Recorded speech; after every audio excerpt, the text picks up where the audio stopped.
وزیراعظم نے مشرق وسطی میں کشیدگی اور پیٹرول کی ممکنہ بحران کے پیش نظر پیٹرولیم مصنوعات کی قیمتوں کی ہفتہ وار تعین کی منظوری دے دی۔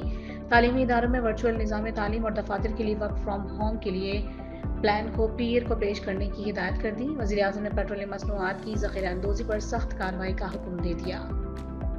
IMF نے پاکستان سے پیٹرول اور ڈیزل فوری مہنگا کرنے کا مطالبہ کر دیا۔ اسلام آباد میں پاکستان اور IMF کے درمیان ورچوئل مذاکرات۔ حکومت پر پیٹرولیم مصنوعات پر کسی قسم کی سبسڈی نہ دینے پر زور۔ عالمی مارکیٹ میں قیمتوں میں اضافے کا بوجھ فوری عوام پر منتقل کرنے کی سفارش۔ پیٹرولیم ڈیولپمنٹ لیوی کے اہداف کو برقرار رکھنے کی تجویز۔ مشرق وسطی میں کشیدگی کے باعث خام تیل مزید مہنگا۔ عالمی منڈی میں فی بیرل قیمت $84 ہو گئی۔ چین کا ملک کی بڑی ریفائنریز کو ڈیزل اور پیٹرول کی برآمدات روکنے کا حکم۔ جاپان، انڈونیشیا اور بھارت سمیت کئی ممالک ریفائنریز کی پیداوار میں کمی۔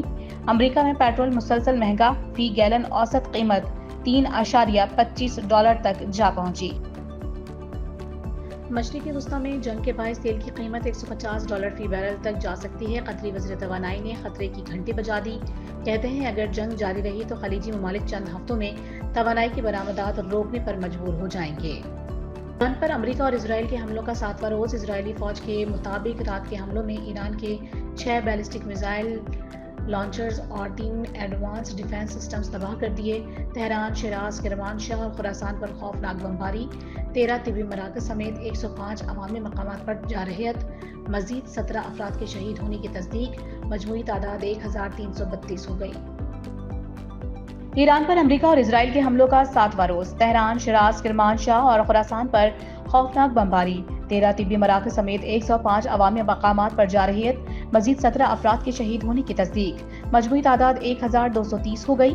صہیونی طیاروں کے لبنان پر حملے، شہداء کی تعداد 123 ہو گئی۔ اسرائیل نے مسجد اقصی میں جمعے کی نماز پر پابندی لگا دی۔ ایران کا کلسٹر بموں سے لیس خیبر شکن میزائلوں سے تل ابیب پر حملہ۔ ایک ساتھ درجنوں ڈرونز اور میزائلوں کی بارش۔ دفاعی نظام آئرن ڈوم ناکام۔ مختلف علاقوں میں آگ بھڑک اٹھی۔ خلیج عمان میں امریکہ کے بحری بیڑے ابراہیم لنکن پر ڈرونز سے یلغار۔ پاسداران انقلاب کے مطابق ابھی ہتھیاروں کا معمولی حصہ استعمال کیا، جلد وہ ہتھیار سامنے لائیں گے جو پہلے استعمال نہیں ہوئے۔ ایران کے خطے میں امریکی اہداف پر تابڑتوڑ جوابی حملے۔ کویت میں امریکی اڈے پر حملے کے بعد آگ بھڑک اٹھی۔ امریکہ نے کویت میں اپنا سفارت خانہ بند کر دیا۔ متحدہ عرب امارات میں 3 افراد، بحرین میں 1 شخص جان سے گیا۔ ابو ظہبی میں ڈرون ملبہ گرنے سے پاکستانیوں سمیت 6 افراد زخمی۔ عمان کی بندرگاہ پر ٹینکر پر پروجیکٹائل حملے سے 1 شخص جاں بحق۔ ایران میں موجود نظام کا خاتمہ اور اپنی پسند کی قیادت چاہتا ہوں۔ امریکی صدر ڈونلڈ ٹرمپ کا NBC کو انٹرویو۔ کہا ایران اپنی نیوی سمیت سب کچھ کھو چکا ہے، اس وقت زمینی فوج اتارنا وقت کا ضیاع ہے۔ ایران سے جنگ 2 ماہ یا زیادہ بھی جاری رہ سکتی ہے۔ امریکی وزیر جنگ پیٹ ہیگسیت نے پینٹاگون میں پریس بریفنگ کے دوران کہا، پاسداران انقلاب کو امریکی فوجی طاقت کے بارے میں شدید غلط فہمی تھی۔ امریکی فوج کے پاس جدید ہتھیاروں اور اسلحے کا وسیع ذخیرہ موجود ہے۔ اسرائیلی آرمی چیف کا ایرانی جنگ کے اگلے مرحلے میں بقیہ ایرانی قیادت اور فوجی صلاحیتوں کو ختم کرنے کا اعلان۔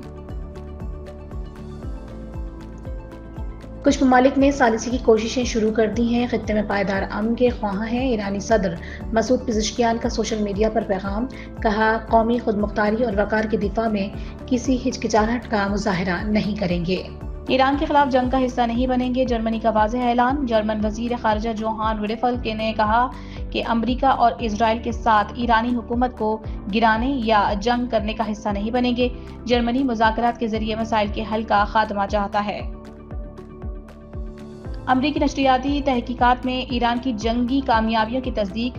CNN کی سیٹلائٹ تصاویر کی مدد سے تجزیاتی رپورٹ میں اردن میں جدید 53 ریڈار کی تباہی کی نشاندہی۔ UAE قطر میں 3 مقامات کو تھاڈ ریڈار کو نشانہ بنایا گیا۔